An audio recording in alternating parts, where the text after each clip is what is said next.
Sa kasalukuyan ay busy nga sa pag-aayos ng bahay si Janine Gutierrez. Nako, kasama niya si Eko dyan. May nakapagbulong lang naman.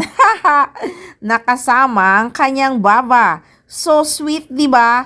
At talagang hindi pwedeng wala si Eko sa pag-aayos ng bahay ni Miss Janine Gutierrez. Nakapost nga sa kanyang account sa social media at kailangan niya ng break dahil mag-uumpisa na nga ang filming niya ngayong March. Nako, mabilis na lang ang buwan guys, kaya may 1 month pa na mag-ayos at mag-organize ng mga gamit niya si Janine Gutierrez sa kanyang bagong bahay. At makapagpahinga din dahil katatapos lang ng seryeng Lavender Fields at napakaraming show na pinuntahan para maipromote nga ang last episode ng seryeng Lavender Fields at magpasalamat na rin sa lahat ng tumangkilik ng serye.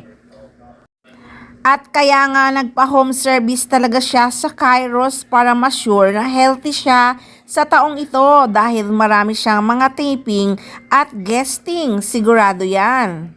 And today I have a home service executive checkup with Kairos Health.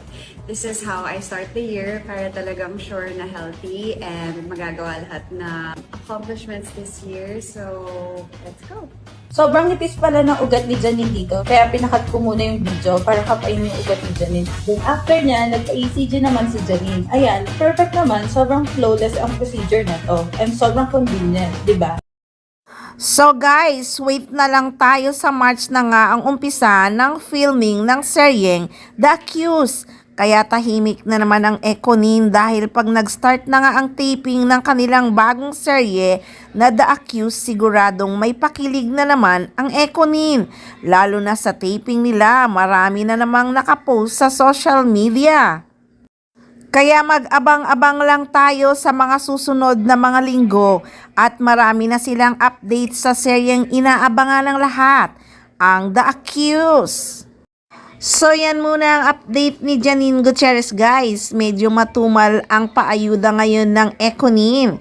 Kaya magtiyaga lang tayo at wait lang dahil sa susunod siguradong marami tayong paayudang nakakakilig.